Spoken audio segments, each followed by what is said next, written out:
Hey, what's up guys, Ghost here, and today I'm bringing us all a brand new top 5. So this week's top 5 is going to be the top 5 things we want to see in Call of Duty Infinite Warfare, and all these things were commented down below by all of you guys on last week's top 5, which was the top 5 things Black Ops 3 did wrong, and next week it is going to be the top 5 things we do not want to see in the Call of Duty Infinite Warfare, so comment down below. There's tons of things you do not want to see in the next Call of Duty game, you know, it could be from multiplayer, zombies, or even campaigns. Just comment down below tons of things you could think of that really just mess with some of the other Call of Duty games that made them, you know, have like a less fun experience. Like for example, I can think of off the bat with Black Ops 3 is really we do not want weapons behind supply drops or even supply drops in general. I think that if we do have cosmetics only, that would be fine, but I think having no supply drops at all would be, I guess, okay, because Call of Duty before supply drops was fine. You know, we didn't really need them, but Advanced Warfare first brought them in, and you know, I just think that cosmetic would be fine only. But just comment down below your things, your ideas, which you do not want to see in the next Call of Duty game, and that'll be next week's top 5. So first of all, I'm going to quickly name off some things that didn't actually make it on the top 5 list here.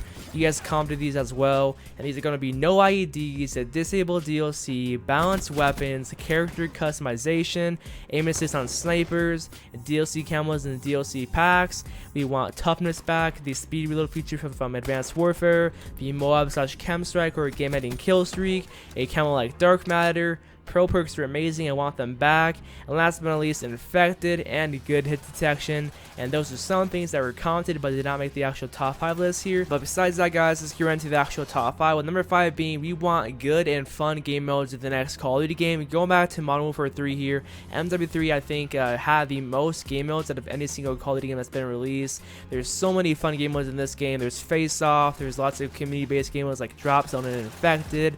Infected was so much fun to play, especially with FMG 9s and the Type 95 on Dome and Arcade, and like so many fun times back in MW3 because of the amazing game modes like Drop Zone, Infected, Face Off. Such great ideas, you know, by the community and by Infinity Ward. So I am really just excited. I would be really excited if they brought those back, but I just doubt it because like there hasn't been, you know, Call of Duty's lacking in very fun game modes. There hasn't been any good game modes at all, and you know, in Black Ops 3 that just makes me like, you know, wow, I want to keep on playing that, you know.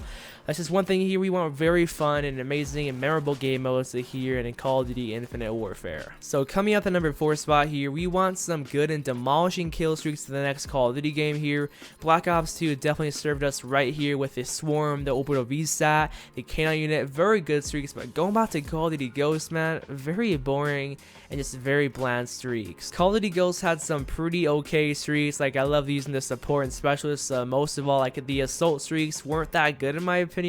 The only two good ones that I only noticed really, you know, people using are the Griffin, Helo Pilot, and I guess, you know, add Riley into it too because Riley was insanely OP and very annoying at a 5 kill streak. But besides that, Ghost doesn't have any, you know, amazing, good and memorable streaks that you guys will always never forget, because here in BO2 no one will ever forget the VSAT, the K9 unit, the Swarm. No one will ever forget that. You know, like we just need some good and memorable streaks that we'll never forget, and that's pretty much what we need in Infinite Warfare, and I hope we have that, guys. So that's number 4, good and amazing, destructive and memorable streaks and Call of Duty Infinite Warfare. So coming up the number 3 spot here is going to be good team balancing, and this really does have a heavy impact on solo players because, you know, if you're playing solo and you're a good player, you're gonna have very bad teammates on your team because that's just how it works in this game for some odd reason.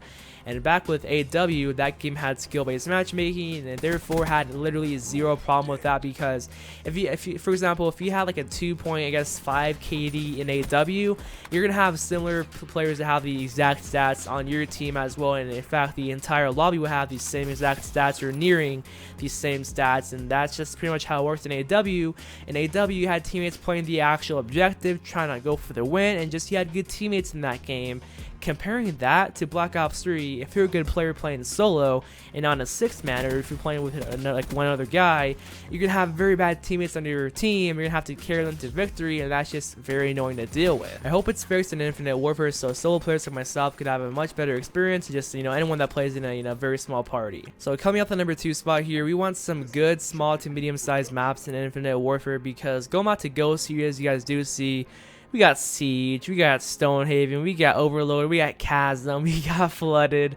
Like, those maps are just pretty big, and I just don't really think that those are just Call of Duty maps. Like, why is, like, Call of Duty Ghosts would be so fun without Stonehaven or Siege. Like, those maps just don't feel like Call of Duty maps at all whatsoever. And I just hope Infinite Warfare definitely improves upon this, just because, like, it just seems like Infinite Warfare maps are definitely bigger, and just like, they're not well put together compared to Treyarch maps as well as Sledgehammer maps as well, because I don't know, that's just probably me, that's just probably my preference. Like, maybe some of you guys actually love those bigger maps, but for myself and lots of people too, lots of people prefer 3 lanes, just small to medium sized maps, and that's just how I am. So I hope Infinite Warfare does it right, and I hope they have some pretty good 3-lane maps that are awesome and always fun to play on. So coming up the number 1 spot, guys, the number 1 thing that we want back in Call of Duty Infinite Warfare's multiplayer is a UAV, because the last time an Infinite Warfare Call of Duty game had a UAV was way back in Call of Duty MW3, which was released in 2011.